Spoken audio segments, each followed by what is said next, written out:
Welcome to Hacking Self-Storage. Welcome, everybody. Thank you so much for tuning in. So today is Friday, and I have got a super duper episode. So I came across a blog post from Denise Burley. I think that's how you pronounce it, Denise. If not, I am very, very sorry. So Denise Burley, this is how sad I am. I love reading as much as I possibly can about self-storage because I know the more I educate myself, the more I learn. Ultimately, the better business owner, the better self-storage owner I'm going to be. And a little bit of knowledge today, I can utilize that for 20, 30, 40 years in this industry. So why won't I want to get as much information as possible so it compounds over time? And yeah, I'm a bit sad like that. So I've literally hunt the internet just to look up self-storage and learn business skills, etc. Anyway, I do that. So you don't have to. I can share it with you. And so understanding. So her blog post was, what's your self-storage facility occupancy? Understanding and using 3 types. And I was like, 3 types? Okay, let's find out more than this, because most people will only use 2 types. There is a unit occupancy, so how many units you've got versus how many units are actually occupied. That's your unit occupancy. Or there is your physical occupancy. Your physical occupancy is what percentage you are full. That is like the sexy number that we all tell each other at these conferences. Oh, I'm 89% full. And, you know, but like she goes on to say in this blog post, she goes on to say that the physical occupancy is probably the worst one. And she goes into loads of details. By the way, it's on ISS, Inside Self-Storage. It's on their blog post. It is a wonderful, wonderful website with loads of information on. It's an American one, and so a lot of it, it's Americanized, so it's a little bit different to us. Anyway, but certain things are a little bit different to us. The way they do things is certain things, and certain formats, I suppose, expressions, etc., are different. I'm in I keep mentioning it. I'm in Self-Storage Mastermind in America, and so there's obviously a lot of similarities. And so when I heard about occupancy, I thought, okay, what is she on about the third occupancy?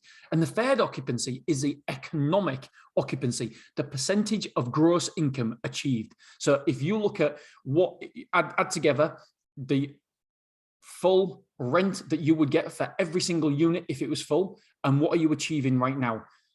So that is your economic occupancy. Now, today, I've had the team looking into it for me, because what I wanted to know, I'm going to get Angela's email up here. I've just Googled something else, so Angela's email is not top Angela, and I spelled Angela wrong now because I'm under pressure. Right, here we go. The variance report. Yes, I did have it open as it happens. So I want to know the total. I want to know the economic occupancy for all the units. So if all units were full, how much would we be taking, and how much are we taking right now?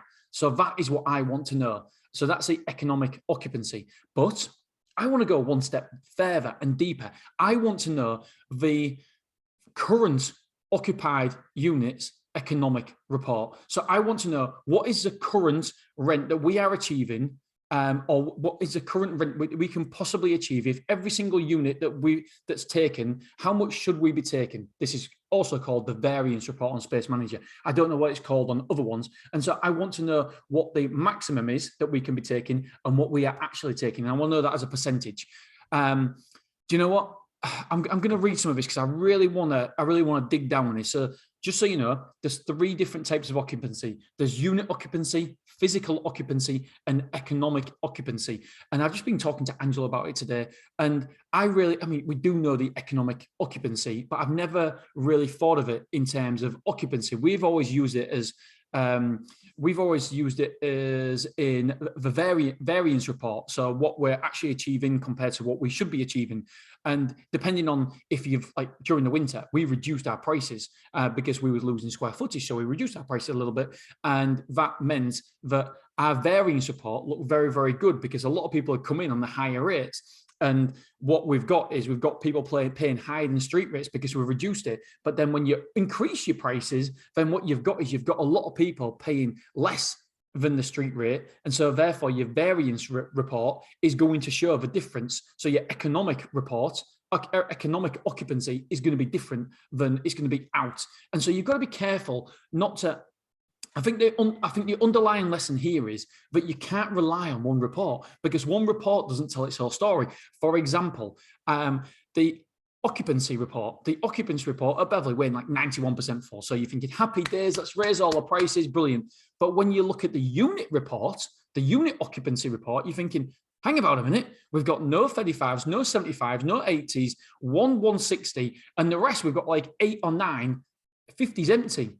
And so when you look at the unit report, unit occupancy, you're like, holy shit, if you just looked at the physical occupancy, then you'd be thinking, hang about, we don't have a problem here. We're 91% full, happy days, raise prices. But then when you dig into it a little bit more and look at the unit occupancy, then you realize that, we can actually get better at this. We can actually make sure that we lower the prices or do more offers on them 50 square foot. Denise actually says you should never, ever lower rates.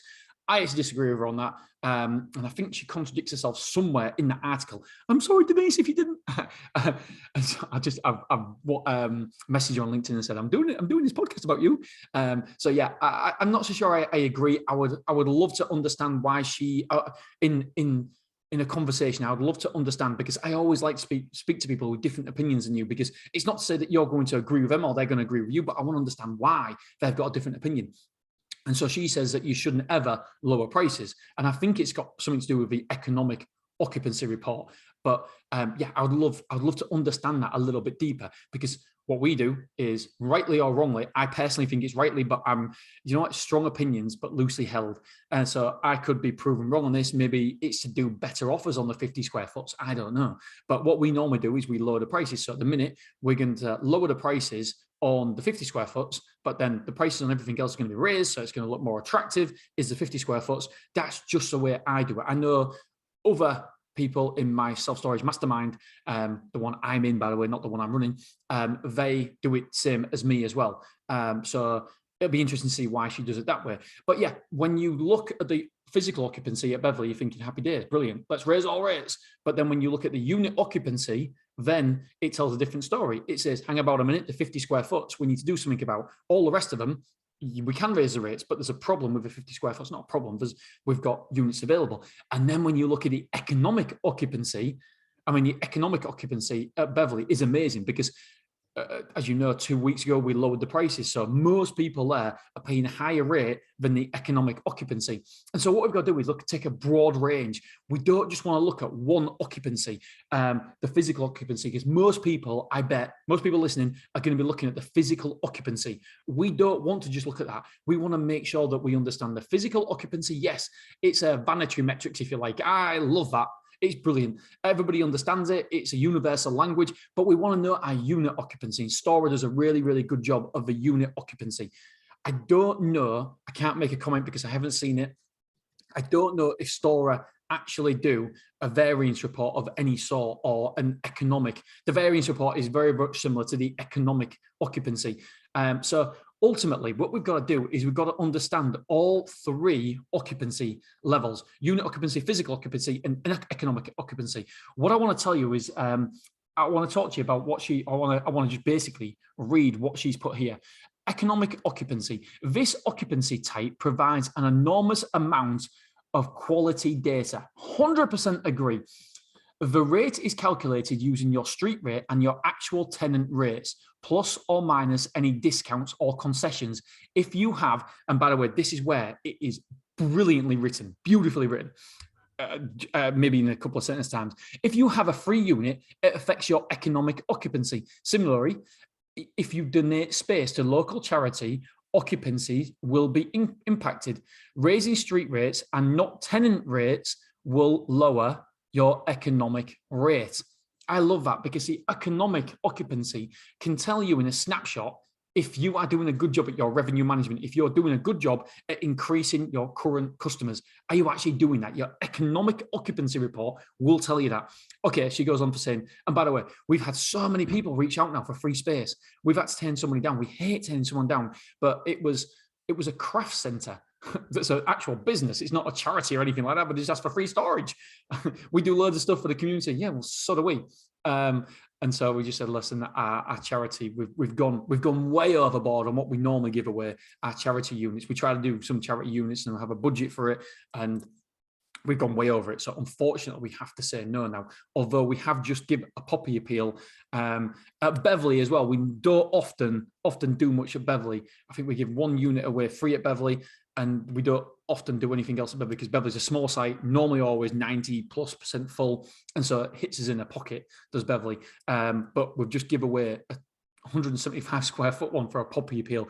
They said they don't mind paying, but oh man, how can I take money off a poppy appeal? I mean, they need a big unit as well. I mean, God knows, there must be hundreds of thousands of poppies in this unit.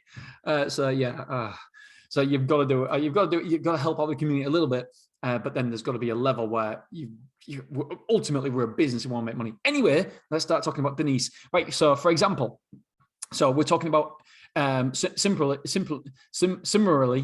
Oh God, easy for me to say. If you donate space to local charities, I've always said this, occupancy will be impacted. Raising street rates and not tenant rates lowers your economic rate. And the reason obviously there is because people have come in on a lower rate. If you're raising it, if you raise it to, I don't know, £15 per square foot, for example, for ease of argument's sake, £15 per square foot, and previously it was £12.50 per square foot, then your economic occupancy report is going to be like, really, really low because most people are below the £15 per square foot currently on the street rate. And obviously, I know not every size unit is a £15 per square foot or whatever per square foot. You can't work it out per square foot. That was just for ease. It turns out not for reason in the long run. Okay, so for example, let's say your facility comprises of 10 5 by 10 units. So for us English, this is what I mean, a little bit of terminology is different. So it's a 50 square foot. So let's say your facility comprises of 10 50 square foot with a street rate of $50. If you rent all 10 out at the listed rate, your economic occupancy would be 100%, but discounts often come into play. If you give just one customer a 10% discount, making his rate £45 per month instead of £50, your economic occupancy drops to 99% because you're only collecting 99% of your gross potential income. Love it. If you also allow a charity to use one of your units for free, your number drops to 89%. Absolutely brilliant. Puts it so well. Absolutely fantastic. Well done, Denise. I haven't checked your numbers, but I'm sure they are damn right. She goes on to say, my goal is to keep a spread of 3% or less between my unit occupancy and my economic occupancy, which is usually the most fluid and can quickly change when discounts expire or rates are increased. We review rates daily to avoid missing any opportunities to charge more rent. I love it. She goes on for saying about, she gives a case study of what she does. Basically, when she took over a site, it was 84% occupancy, physical occupancy, but the economic occupancy was 82%. And what they've done in 12 months to change all that. It's a really, really enjoyable blog post. I'm a bit of a geek. I love this. This for me is self-storage porn. I love reading it. It is fantastic. My wife says, why do you call it self-storage porn? You must sound such a weirdo. I'm like, because it is. It's exactly what most people would call, porn. I love it as self-storage porn. I think it is wonderful. So yeah, there is my podcast about occupancy. Denise, I think you've done a wonderful job there. Really, really enjoyed reading that. So thank you very much for sharing. So guys, girls, unit occupancy, physical occupancy, and economic occupancy. That's what we've got to focus on. And all three of those give you a rounded decision on what you are going to do in your self-storage. Are you going to increase prices, decrease prices, put more offers on, etc.? When you understand these metrics, then you understand your self-storage facility that little bit more. I love it. All right, guys, girls, have a wonderful weekend, and I'll speak to you next week. Ta-da.